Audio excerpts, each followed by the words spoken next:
Di ba, Papa, nakakatuwa? Maayos na ang mga bata ngayon. By the way, nagpaplano nga pala ako ng out of the country para sa ating lahat. Di ba, first time lang ni Tinay at ni Chichi makakalabas ng bansa? Yeah. Papa, are you okay?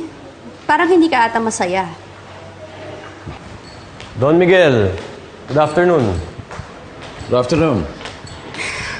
Oh, bakit kayo nandito? Papunta naman si Papa sa office mamaya. Magpapapirma po kami ng papers, Miss Helga. It's urgent. Okay, let's go to my office.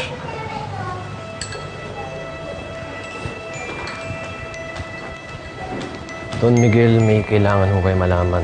Importante ho. Yeah? Yes. Okay.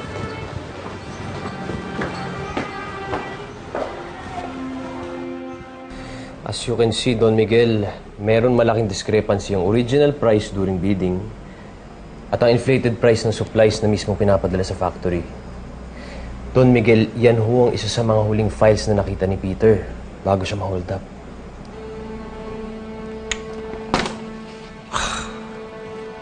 Kung ganon, may anumanos transactions na natuklasan si Peter tungkol sa presyo ng mga supplies. Kaya siya ay sinet up. Si Sir Stanley lang naman po ang nakikipag-deal sa suppliers natin. I want a concrete proof showing Stanley and Helga's participation in these anomalous transactions. Ayoko magpadalos-dalos. Sige ho, Don Miguel. Gagawan ho namin ng paraan.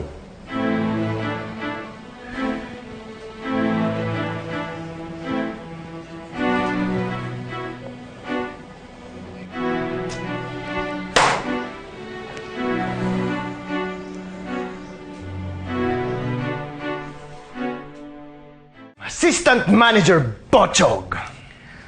Don Miguel, nahuli ko po siyang chine-check at pinapakialaman ang computer ni Peter.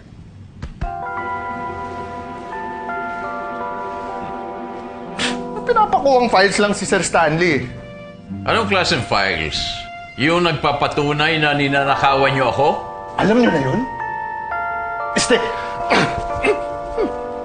Anong ibig niyong sabihin? Ibig namin sabihin may alam ka, Bochog. At kung di ka magsalita, kayo ng Sir Stanley mo ay makukulong. Pag nakulong ka, 20 anyos ka sa bilangguan, gagawin kang senyorita noon.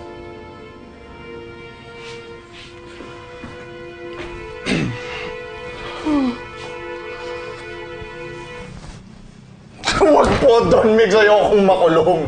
Napilitan lang naman ako makapagsabuatan sa kanila kasi inalok nila ako ng malaking pera. Nasilaw ako. Anong klaseng sabuatan? Sabihin mo ang lahat na nalalaman mo. Wala po akong alam. Wala. Zero. Zero. Wala. Wala talaga, ah? Magsabi ka ng totoo! Kakudyaba po nila yung mga supplier para taasan yung presyo ng materyales. Pero may cut po sila doon. Tapos nalaman po ni Peter kaya sinetap nila siya. Sila? Sino sila? Hindi ko po alam, Don Migs. Sino mang sila? Sila Sir Stanley at Ma'am Helga po. Sila lang, hindi ako. Hindi ako kasali doon. Wala akong ginawa. Hindi na ako, nakatabi lang.